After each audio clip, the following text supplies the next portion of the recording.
All right, did you ever wonder who owns the bank that you bank with? Yes. Yes, right? We all do. Would you like to be an owner in your own bank Yes. for $5? Absolutely, right? Member-owned institutions are possible today in the United States because of the Credit Union National Association, also referred to as CUNA, and that's what we're going to talk about today. Credit unions actually serve about 109 million of U.S. consumers, which is about 34% of the population in the U.S., estimated to be at 325,000. So CUNA is the largest national trade association in the U.S. that supports the credit union movement. We're going to discuss CUNA's history, how they support the credit union, and the initiatives they take to help move the credit union industry forward. And also, we're going to talk about the difference between banks and credit unions. As you know, there's a lot of information around the banking and credit union, the financial services industry, so we can't cover every detail, but hopefully we walk away with a better idea of the difference between credit unions and banks.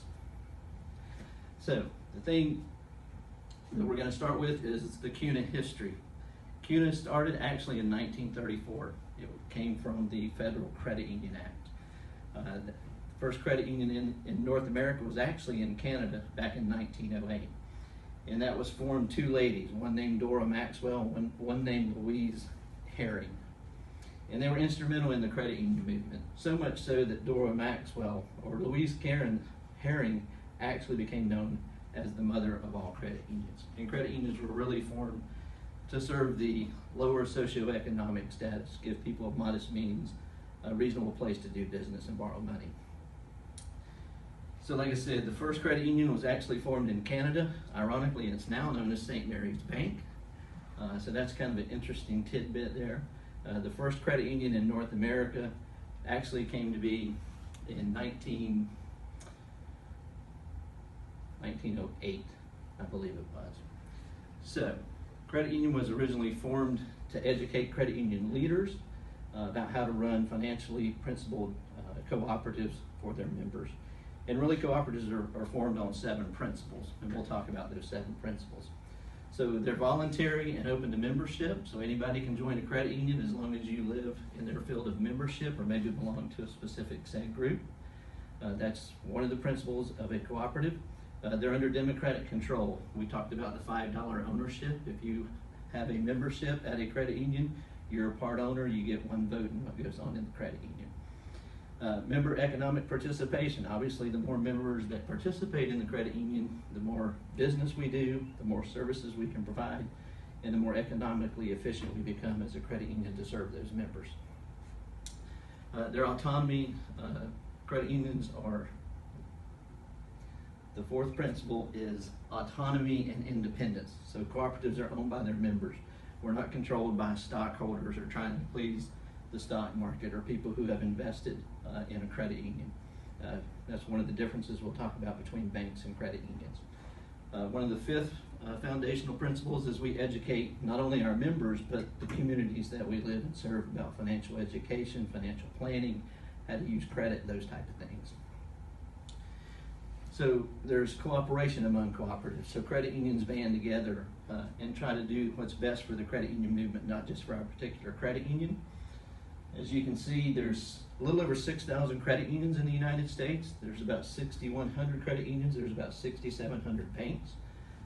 So there's a lot of credit unions that we can leverage our collective powers and do good things for our membership. And one of the last things, which I think is vitally important, and banks do this to some degree, is we have concern for community. We truly believe in a credit union space that participation really makes a difference in the communities that we serve. So although credit unions in the United States came into being really in their true power after the Great Depression, the 30s, 40s, and 50s, I think we mentioned this earlier, the first credit union actually in North America was formed in 1901, but again, that was in Canada, as we talked about. What's interesting, the way that was formed is that a reporter in the Canadian ministry, so on the government side, was reporting on a case where a Canadian citizen had borrowed $150 from a money launderer, basically. He paid back $5,000 in interest. $5,000 in interest. So he became concerned about how do we as a country provide safe and sound economic access to lower socioeconomic individuals who are looking for a safe place to borrow at a reasonable rate. So as noted earlier, the CUNA was formed in 1934. It came from the Federal Credit Union Act, which was really the work of a philanthropist who wanted to put the credit union movement on the map. He hired an attorney to start doing all the due diligence. That's how we were coming up to form the Credit Union Association. It was initially called the Credit Union National Extension Bureau and later became the Credit Union National Association, again called CUNA.